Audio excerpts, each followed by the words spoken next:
So, everyone knows the first Sonic game, right? You know, the game that gave birth to everyone's favorite blue punching bag? Well, given how long the Sonic series has ran and how popular Sonic has gotten over the years, during the runtime of the series, Sega has, occasionally gave re-releases to the original Sonic games. Whether that be through compilations, ports, emulated versions, etc. You probably have a console right beside you that can run the original Sonic 1 right now. Deadass, I'm sitting here at my desk doing this voiceover and I've counted probably over 10 different ways I could play the original game right now. My point being, you can find a copy of Sonic 1 on any fucking device nowadays. And with how advanced technology is nowadays, you can take Sonic 1 wherever the fuck you want because there's like a billion ways to play this game portably. But that wasn't always the case. You gotta think, there was a time before modern smartphones, modern tablets, Steam Decks, and Nintendo Switches existed. If you wanted to play Sonic 1 portably, you had to have a fucking Sega Nomad, and let me ask you guys genuinely, do you know anyone who owns a Sega Nomad?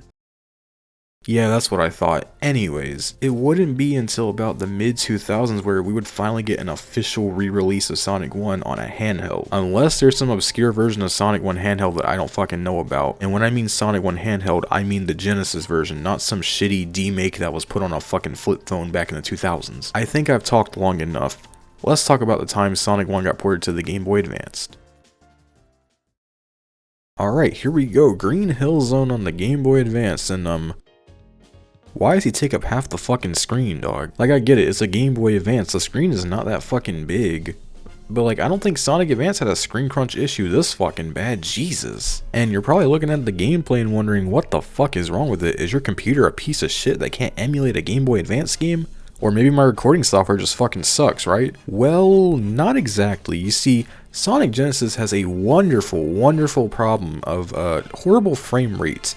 And it's not as noticeable in the first zone, but like, it can get pretty fucking bad. Oddly enough, the special stages don't seem to be that affected by it, but they have some questionable collision detection, and just the physics of them it makes it more of an acid trip, to be honest. I mean, look at this fucking background. The issue with the physics isn't just limited to the special stages, because look what the fuck I'm doing to Dr. Robotnik right here. You're not supposed to be able to do this in the original game. You're not able to just jump on him like this. Like, how the fuck do you mess up the physics of the original Sonic game? Like, y'all just couldn't port the original game to the Game Boy Advance with no issues? I can give one thing to this version over the Genesis version, and it's the fact there's a built-in level select and a save feature, which, hey, that's pretty cool I suppose, but oh my gosh, it is not worth it to play this shitty fucking port.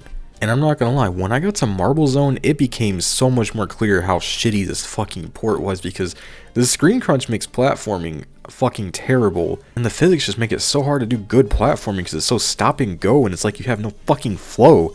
Also, like, what the fuck? Why am I walking through the fire? That wasn't even the only time I fucking did it. I literally jumped into the fucking lava and evaded taking damage for a second. Like what type of fucking sorcery is this? Did this motherfucker swallow a fire shield? This version does add the spin dash in, and with the fucked up physics, it can either be a great tool or it can completely fuck you over. I'm being so honest, I did not finish this fucking game in the slightest. You gotta be fucked in the head if you thought I was gonna beat this game on this fucking console. I mean, you wanna know what killed my run completely, made me want to stop playing? Just take a look, just take a look. What the fuck killed me? I was in so much disbelief. What the fuck just killed me?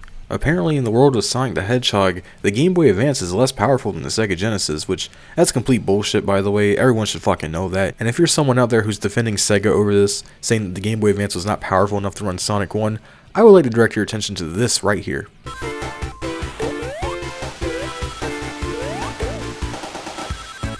I know the quality is pretty bad, this was 2008 to be fair, but this is Sonic 1 running on the Game Boy Advance at the proper resolution and proper frame rate with the proper music intact. You want to know what's even funnier about what I just showed you? That video import was made by a man named Stealth, and if you're not aware about who Stealth is, he would go on to be an official developer on Sonic Mania. Look, he's right there under Christian Whitehead, which, fun fact, both of these guys also worked on the enhanced ports of Sonic 1 and 2 on iOS and Android. Sega getting outdone by the fans is nothing new and has been going on since about the 2000s, which is fucking crazy to me, to be honest. You don't need me to tell you to not play this fucking port of this game, bruh.